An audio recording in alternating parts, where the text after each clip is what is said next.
Good evening everyone and welcome to an Aussie Cyclone Chasers update tonight, the 15th of November 2013. Tonight's update, I do have to warn you, is going to be a lot less about cyclones and monsoons and a lot more about storms and rain potential over northern and eastern parts of Australia. At this stage we're looking at a very active period of weather coming up for anywhere sort of Darwin eastwards. And we're going to see a lot of storm activity, a lot of rain activity developing over central and northern parts of Queensland, over the eastern parts of the territory, the central parts of the territory, even the Gulf country of Queensland, and we're going to see some very severe thunderstorms developing over southeastern and possibly even central Queensland over the next 24 to 48 hours. So with that in mind, let's get into it and let's have a look at the synoptic chart. Courtesy of Weather Zone, we see that we have this trough system in through here. If you follow my cursor around, this trough system in through the eastern half of Queensland. And what we're seeing is the northern section of that trough system not very active, but the southern section of that trough system, being aided by some fairly strong upper level jet stream winds, is very active in fact. And we saw a number of supercells today develop in the southeast Queensland, northeast New South Wales region, and a couple of them particularly dangerous, with some very large hail reported out of them. Some of the thunderstorms that developed today were rotating ones with what we call supercells. They tend to last a lot longer and tend to be a lot stronger than general thunderstorms. This is a image from Higgins Storm Chasing. You can follow them online at Higgins Storm Chasing on Facebook. Excellent resource for photos and up-to-date information on what's going on severe weather-wise over the southeastern parts of Queensland and the northern parts of New South Wales. But even in general, most of Queensland, New South Wales, even parts of the Northern Territory and WA are covered by Higgins Storm Chasing, so an excellent resource there for you. But that's just one example of an amazing cell today in that region. We also saw cars getting smashed by golf to cricket ball sized hail, so it was a very active day. And as I say, conditions today are not nearly as conducive and not nearly as severe potential, as high a severe potential as they will be tomorrow. So for anyone in this region, they do need to be aware, you do need to be aware that tomorrow's outbreak of severe thunderstorms could be even more dangerous than today. So if we take a look this afternoon, thunderstorm wise, and where they've been forming, and we see that there is a fair bit of activity over inland Western Australia. Not much rain associated with that activity. A lot of those are fairly high based and low precipitation cells, so you won't get too much rain out of the ones in this region. There's not too much coming in from the northwest, moisture coming in from the northwest to feed into these, but we are seeing some nice little cells here to the south of Karratha. And also over here towards Broome, we're seeing a lot of cells developing just inland of the coast, but the steering wind's not really pushing them anywhere, so they just form and they die. Same thing we're seeing here in the North Kimberley, very weak steering patterns. And same thing here over the top end of the territory. We're seeing some good thunderstorm activity, but once again, dying out because they're not able to move anywhere. This area around Weipa has been extremely active. We're getting a bit of sea breeze convergence, creating a lot of thunderstorms. So the sea breezes basically often happens in Florida too. We get sea breeze from here, sea breeze from here, all joins in, and over the top of the land, we see that we get a lot of thunderstorm development, or a lot of convergence here between this arrow moving this way, this arrow moving this way, and then bang, things just happen. So we're seeing a fair bit of that over Weipa right now, and also over the past couple of days. So some good rainfall coming out of that for that particular region. Over Queensland, most of the area to the north of the southeast is been fairly isolated cells, and they haven't been overly strong. But the southeast parts of Queensland and even coastal parts of New South Wales have been seeing some extremely good thunderstorm activity, awesome thunderstorms. And as I showed you, an image of one that went through north of Gympie with the golf ball sized hail, and that awesome looking supercell to the south around the Gold Coast region, or just inland of the Gold Coast region earlier today. So some awesome activity. We're going to continue to see more activity tomorrow, and probably deeper and stronger activity tomorrow as well. The imagery in front of you is from Weather Zone. Weatherzone.com.au provide great graphical images of radar and lightning overlays, which is something that the Bureau of Meteorology themselves don't provide for you. So the fact that you can get lightning overlays is a great tool if you're looking at what is a storm and what is just simply some rain. So as we look towards Saturday, we're going to continue to see just general shower and storm activity over the Western Australian region, all through from the north, all into the central interior of WA. Most of that not actually making the coast. Once again, remember those steering winds very light, so wherever they form, they're likely to die. They're not likely to move too far. We're also going to see some activity over the western top end, but most of the rest of the top end, the modelling suggesting a little bit quiet tomorrow. Over Weipa, we're going to continue to see, as I showed you, that sea breeze convergence creating some excellent shower and storm activity again in that region. And here's the money area tomorrow. This area here is likely to go off. As long as there's enough moisture to kick things off tomorrow, this area should go off, and particularly the potential for some violent thunderstorms in this region on Saturday. Sunday's where things get interesting for parts of the rest of Queensland. Sunday is where we start to see more generally heavy falls, and we tend to, some of the modelling predicting some violent thunderstorms again, possibly even more violent than the ones on Saturday, in particular in areas of central parts of Queensland, are particularly prone to those more violent thunderstorms on the Sunday. But we're going to continue to see this area of shower and storm activity probably extending a little bit south in the Western Cape. We're also going to see showers and storms over Queensland, potentially getting up to even the Atherton Tablelands, incorporating areas like Townsville, Mackay, areas that have missed out so far. There is potential for those areas to pick up on Sunday.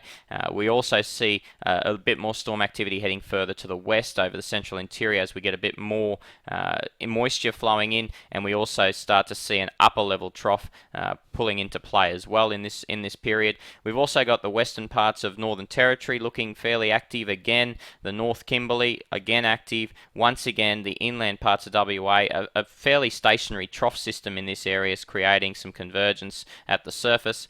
And once again, the same thing. These storms aren't likely to move too far with some fairly weak steering. Over the Coral Sea, still looking pretty quiet. The Indian Ocean seeing an enhanced area of convection, but nothing in terms of cyclone development. There is a weak low out there, a long way away, and we'll talk about that shortly, but not expected to come anywhere near Australia. As we head to Monday, we continue to see heavy rain and storm activity over the eastern half of Queensland, extending through to the southern peninsula and then western peninsula, starting to incorporate even areas such as Cairns. And then we're also starting to see in the Northern Territory this rain extending further south towards the Arnhem Land and even further south into the central parts of the Northern Territory. So we're seeing that moisture penetration coming in from the north and pushing in a lot further than we would expect this time of year, simply because there's no big high to try and stop that moisture from coming through. Normally we get a nice big high in here and it pushes these southerly winds and easterly winds, and it keeps all the storms fairly well along the coastline at the top end. At the moment, no such thing exists. We've got a trough system, and we're just going to continue to pump some moist northerly winds into that trough system. Even over parts of Queensland, we're going to start to see, over the North Queensland, we're going to start to see those northeasterlies really penetrating in and giving them a fair drink.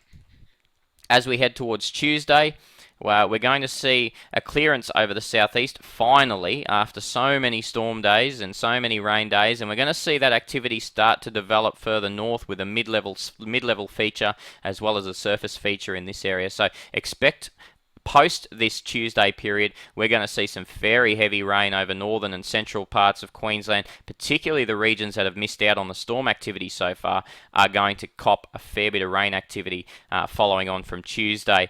And that area of the Northern Territory becoming even more active as more moisture feeds into this trough system lagging in through here, and a mid and upper level feature develops in this region midweek. We also start to see a bit of a decrease in storm activity over the Pilbara and Kimberley. So the next 4 days, very heavy rain developing in this area. We're seeing falls of even up to 150 millimeters. They're pretty conservative estimates in some parts, so we may see falls even heavier than that. And towards the end of that period, Sunday, Monday, we'll start to see those falls developing further to the north as well, and also in the Northern Territory pushing further to the south. We'll start to see an easing off of storm activity towards the end of the 4-day period. If we head over to the 4 to 8 day period though, and here's what I'm talking about, folks, the whole of northern Australia is going to just cop a smashing of rain at this point in time. The modelling is starting to get fairly confident in this. We're going to see large chunks of the Northern Territory with 50 to 100 mils, large chunks of northern Queensland with 50 to 100 mils, particularly just off the coast, but don't be surprised if some of those heavy falls get onto the coast as well, onto the big areas like Townsville, Mackay, maybe even Cairns, depending on how moist the low levels are and how close the trough system gets, and a lot of factors in play. But we're going to see a huge increase in rain, and this is fantastic news because really, folks, the large chunk that is drought declared is in this area there, and so a lot of that storm activity is going to hit, a lot of that shower and storm activity from 4 to 8 days is really going to hit in that region that really needs it. So that's fantastic news for those people. Let's just hope it happens now. But as I say, models are becoming quite clear now that that 4 to 8 day period, we're going to see a huge increase in moisture over northern and central Queensland. We're going to see a huge increase over northern, central, Northern Territory.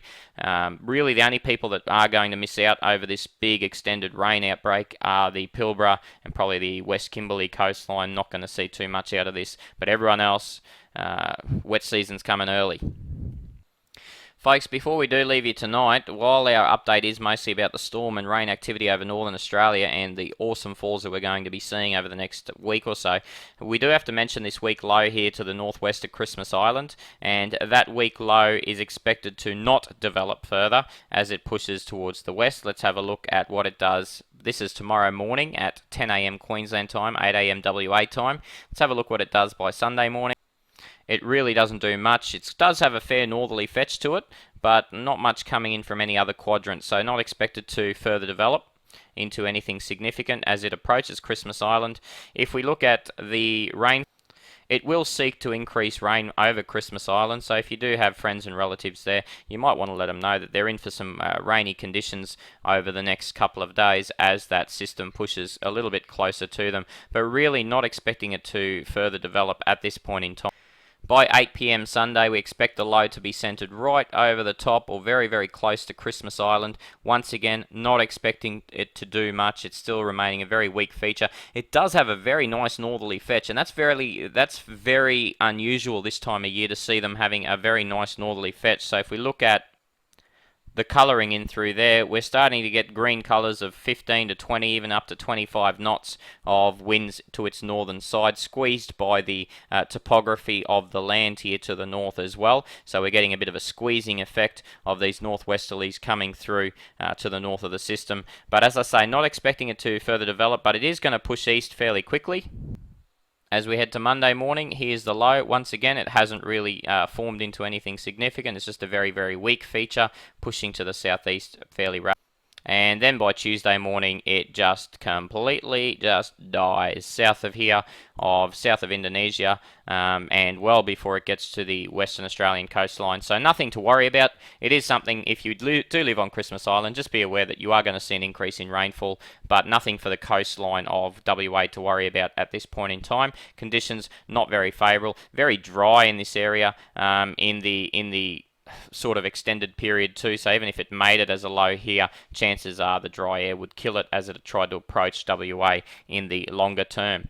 So folks, that's what's happening over the next 4 to 8 days. We're not going to talk about the next period after that because I think the next 4 to 8 days are action-packed enough. Even without the cyclones, we're going to see a lot of rain, we're going to see a lot of storm activity. So if you miss out in the next 8 days, you're very, very unlucky. Alright, thanks for watching tonight. And once again, we do ask that if you do know anyone that is interested in perhaps joining us for advertising or sponsorship this season, we are looking for sponsors still. and we can provide them with a huge potential audience. And so if you do know of anyone, please let us know and we can have a chat to them about some different things we can do. Thanks very much for watching, and we'll talk to you again on Tuesday night. Enjoy the thunderstorms this weekend and early next week.